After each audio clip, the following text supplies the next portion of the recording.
Homesteads. Now, most early African farmers lived in small settlements.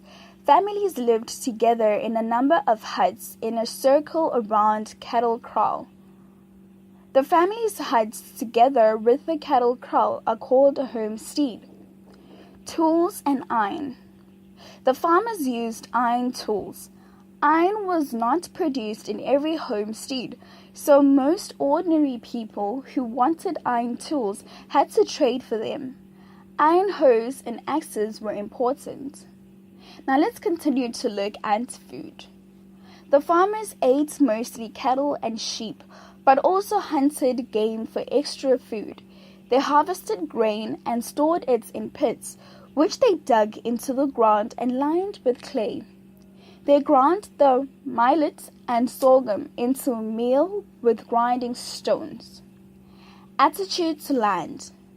Wizards in hunter-gatherer heading and early farming communities, land was very important. Everyone in the hunter-gatherer communities had rights to the products of the land.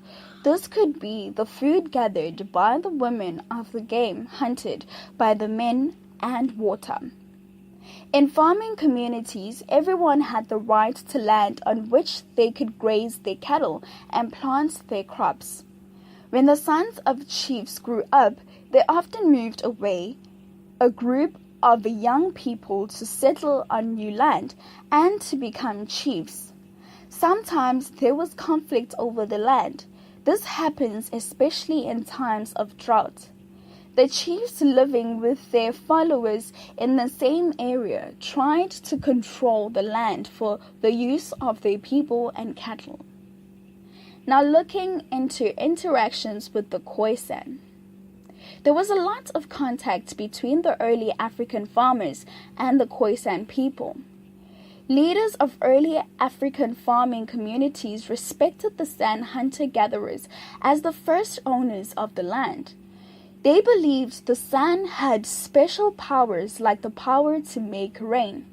The San hunter-gatherers lived alongside the farming communities for hundreds of years. Some San people headed cattle for the farmers. The early farmers used some of the stone tools made by the San. The farmers used some of the stone tools made by the San. The farmers also interacted and sometimes intermarried with the Khoikhoi. The cliques in language such as isiZulu and isiXhosa, as well as some words for cattle, came from the Khoi language.